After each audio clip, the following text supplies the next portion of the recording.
জগতের প্রায় সকল প্রাণী আপন প্রচেষ্টায় বাঁচে। বলা যায় প্রকৃতির সাহায্যে বাঁচে। জন্মের পর একাকী বাঁচতে শিখতে হয় তাকে।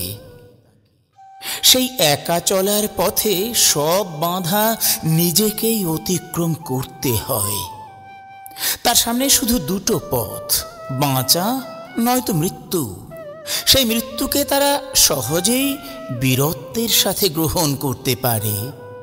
অথচ দেখো, মানুষ প্রকৃতিতে বাঁচে প্রভুর দয়ায়, কিন্তু অন্যের সাহায্য ছাড়া সে অচল। কত না ঠুনকো তার জীবন, কত দুর্বল। এই দুর্বল মানব শিশুটি যখন পিতামাতার সাহায্যে প্রকৃতি ও সমাজের হাত ধরে যুবক বা শক্তিশালী হলো, তখন তার মুখে কত না গর্বের অহংকার, কত না হুঙ্কার। সে দেখে তার সামনেই চোখের পলকে হারিয়ে যায় কত ঠুনকো মানব প্রাণ। তবু তার কি অহং! সে জানে অন্যের সাহায্য ছাড়া এ জগতে তার জীবন অচল।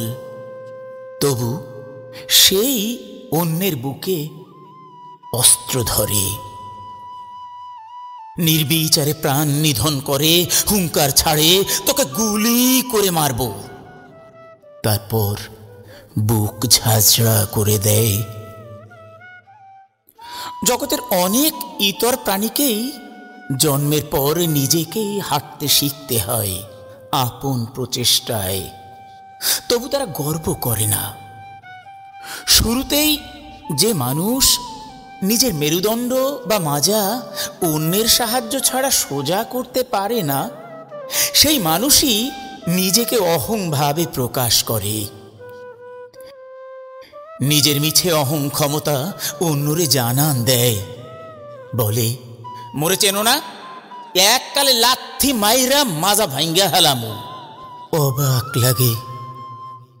মাজা সোজা না করতে পারা প্রাণীটা সবার সাহায্যে শক্ত হয়ে দাঁড়ায়, হাঁটে, চলে, আবার অকার্যকর মেরুদণ্ড লয়ে নিথর দেহে মাটিতেই মিশে যায়। তবু তার দেমাক যায় না। হায়, চারিধারে বোধের দেয়ালে ঘেরা কি অবোধ মানুষ!